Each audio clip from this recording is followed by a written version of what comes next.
Two men are standing at the same convenience store counter. Same evening, same $5 bill in hand, same long day behind them. One buys the scratch ticket and the energy drink. The other buys nothing and walks out. That's the whole difference between them. One small, forgettable decision on an ordinary Tuesday that neither of them will remember by the weekend. 40 years later, one of those men has around $500,000 he never mentions to anyone. The other is still standing at that counter. And the part that should stop you is that neither of them ever felt it happen.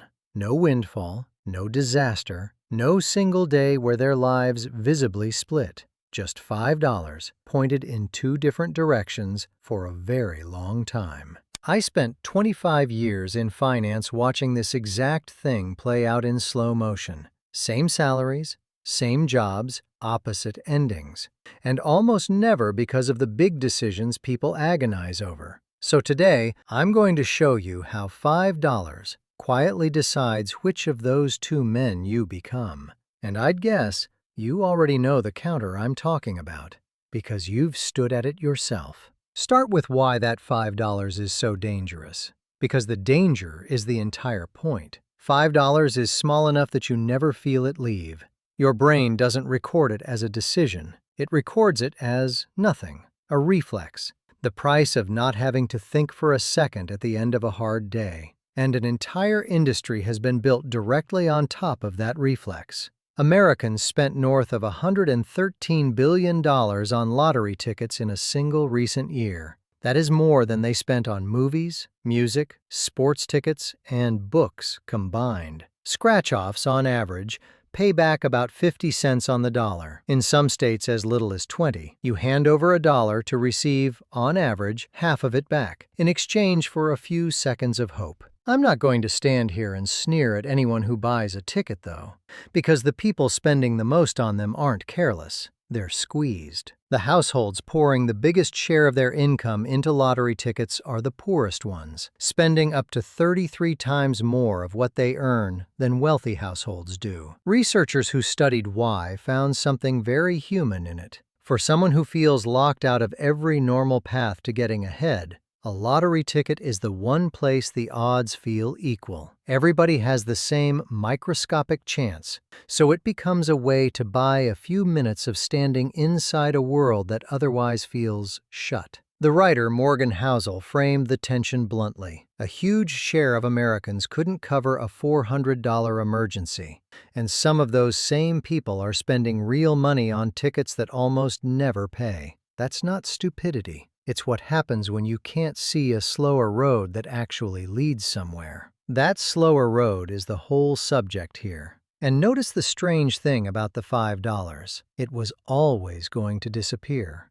The only real question was ever which direction you let it go. So take the second man. Same counter, same evening, same $5. This time, he doesn't reach for the ticket or the can. He walks out empty-handed, sits in the car, and opens an app he set up the night before. He moves $5 into an index fund. Let me say plainly what that means, because the jargon hides how simple it is. An index fund is a single thing you buy that owns a tiny sliver of hundreds of the largest companies on Earth at once. You're not betting on one stock, not picking a winner, not forming an opinion about anything. You're buying a slice of the whole board. When the economy grows over decades, which on a long enough view it always has, you grow with it. No brilliance required. The point, honestly, is to remove the brilliance, because brilliance is usually the thing that gets people into trouble. And that 8% isn't faith, by the way, which is the objection I can already hear. When you buy the whole market, you're making exactly one quiet bet that people are going to keep getting up in the morning and building things, inventing, competing, selling to each other the way they have through every war and crash and panic of the last century. You're not betting on a company, you're betting on the species not quitting. Bet against that, and you're not being cautious. You're just betting on a future nobody would actually want to be alive in which case the money wouldn't have helped you anyway. His balance reads $5. It looks absurd, like a child's account. He feels faintly ridiculous. A man planting one seed in an empty field and calling it a farm. Then he does the thing that matters far more than any single deposit. He automates it. The $5 moves on its own every day before he ever sees it, so the decision gets made once and then never again. Roughly $150 a month drifts out towards something he can't spend, can't scratch, can't drink, and he barely notices, which was always true of the $5 anyway. He just moved where the not noticing goes. There's real science under why the automation is the secret and the willpower isn't. Behavioral economists have shown over and over that whatever the default is, whatever happens when a person does nothing, is what almost everyone ends up with. The subscription you forgot to cancel keeps charging you because inertia is powerful. He's taken that same force and aimed it at his future instead of away from it. A year passes. He's 26. The balance reads about $1,900, $1,825 of his own money, and the market added the rest while he slept. Around $75. $75. For a whole year. It's almost an insult. He mentions it at lunch once, and a coworker asks how much he's made. When he hears the number, the coworker laughs, not cruelly, just honestly. $75? I make that in an afternoon. And he's right. That coworker buys lunch out daily, a drink at the corner store every evening, a ticket when the jackpot gets loud on the news. Call it $5 a day, scattered across 100 small pleasures he won't be able to name 6 months from now. Here's what the first man understands that the coworker doesn't. The $75 was never the prize. It's almost meaningless. What he actually built that year wasn't a balance. It was a habit that runs without him. And a habit that runs without you is the only thing in personal finance that reliably survives contact with real life, with the bad months, the lost jobs, the years you stop paying attention. The money is a rounding error. The machine is everything. Let me walk you through the milestones, and let me be straight about the assumptions, because I don't deal in fantasy, and you shouldn't accept it from anyone who does. Everything from here assumes an average return of about 8% a year. That's a reasonable, slightly conservative figure for the broad U.S. stock market over long stretches. The real long-run average has run closer to 10% before inflation, and around 7% after inflation takes its cut. So treat these as illustration, not a promise. The market doesn't hand you a smooth 8%. It hands you a violent, lumpy ride that happens to average out to something like it, but only if you stay in the seat long enough for the averaging to work. At 5 years, he's 30, with about $11,000, 9 of it his. He does the math one night and realizes the whole account equals every coffee and every energy drink and every register he's stood at since 25, except instead of sitting in a landfill, it's sitting in an account with his name on it. At 10 years, he's 35, near $28,000. He put in about 18. The market handed him the other 10 for the crime of not flinching. At 20 years, he's 45, close to $90,000 against maybe $36,000 of his own. Something quiet has flipped by now. The account holds more than he ever fed it, and the growth in a single good year starts to rival what he can add by hand. At 30 years, he's 55, around $226,000. Built on roughly $55,000 of contributions put in $5 at a time in amounts small enough to lose in a couch cushion.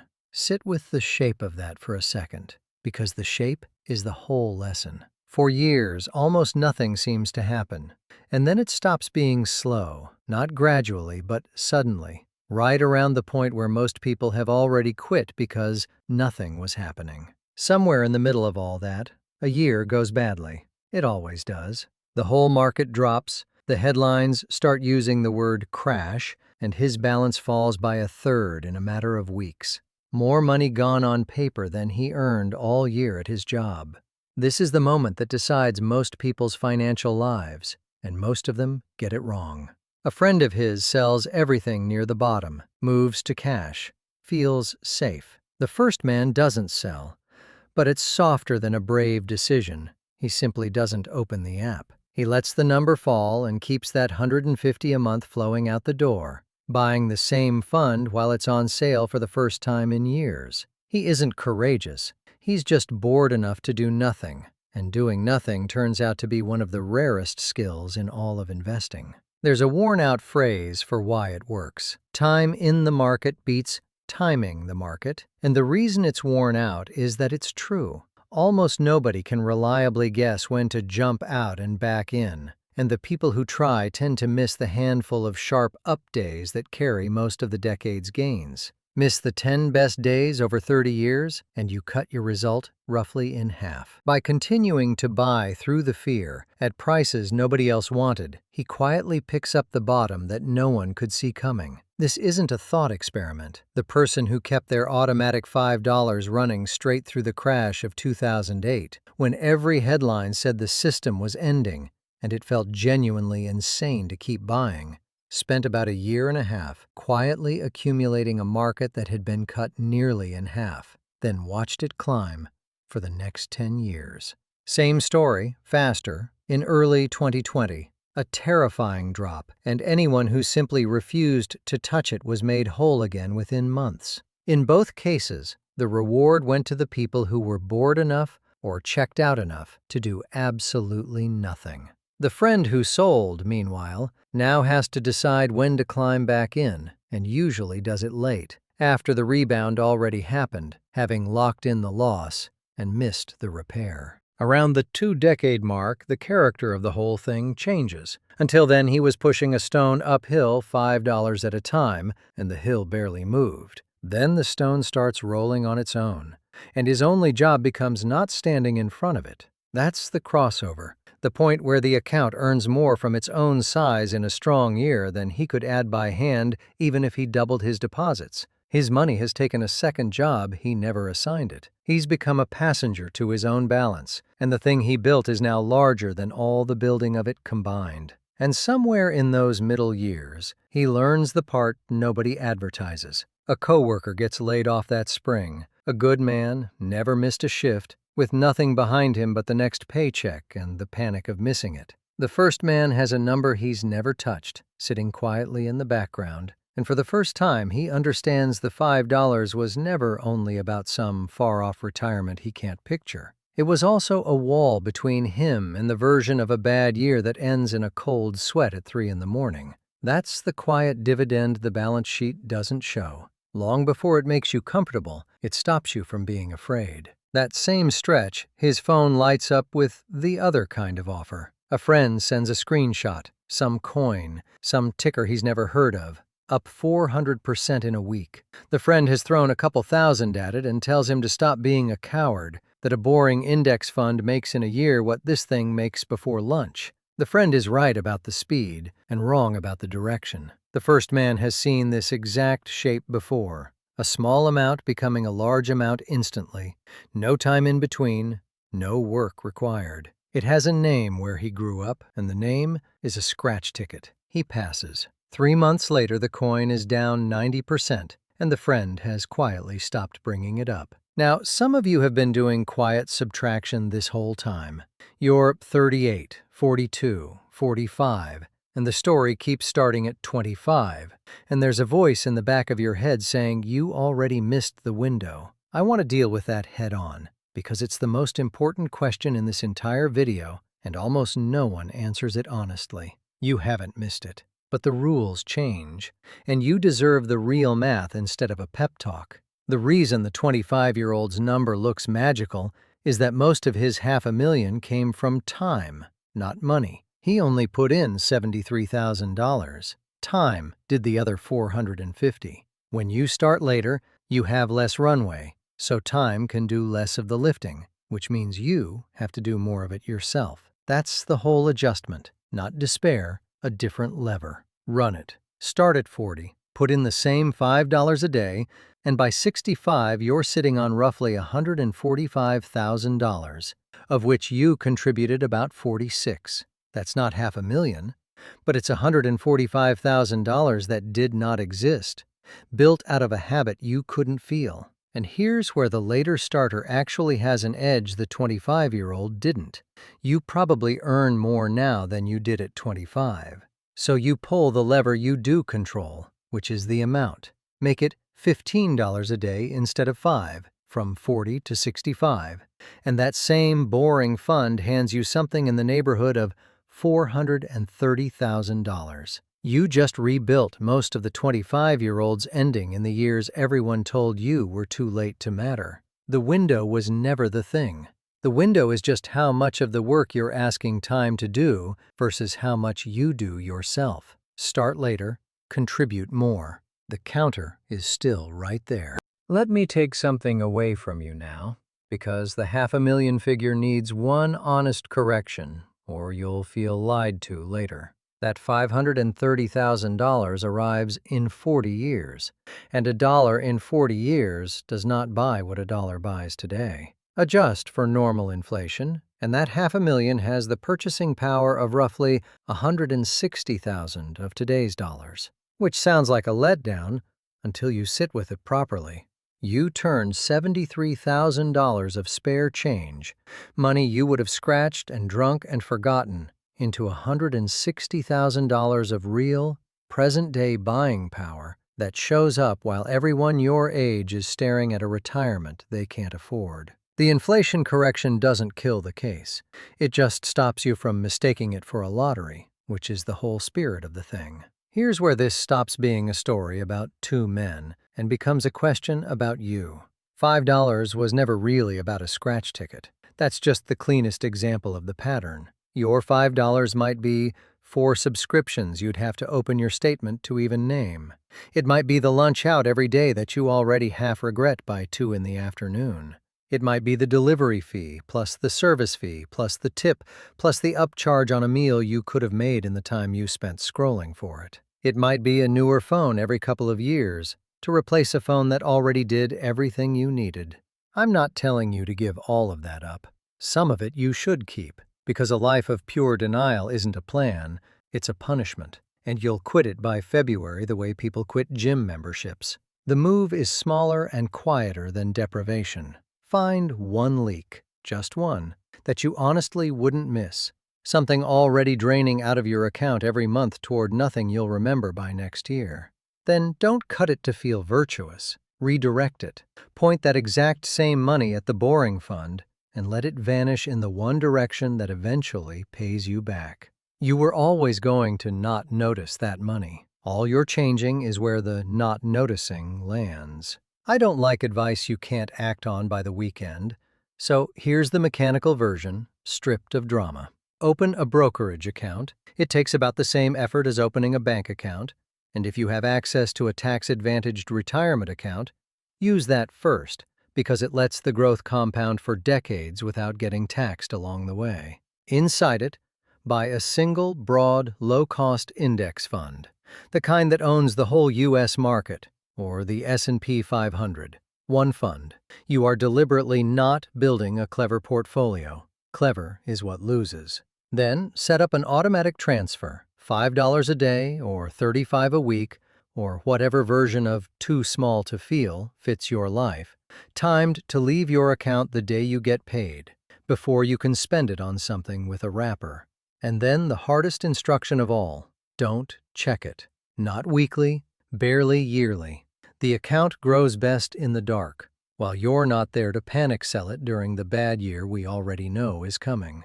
That's the entire method. Boring on purpose. The boredom is load-bearing. Come back to the first man.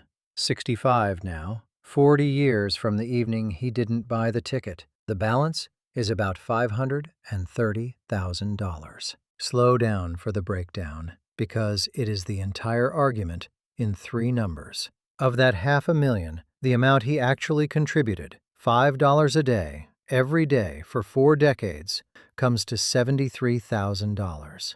The other $458,000 is growth, money he never worked an hour for, never watched arrive, never felt leave. He didn't get lucky, didn't pick a winner, and never once timed the market. He skipped a ticket and a cold can about 40,000 times in a row, put the smallest possible amount into the most boring possible place, and gave time the room it needed to do the only trick it knows. That's the mechanism, start to finish, with nothing hidden behind it. Nobody hands you the $458,000 faster.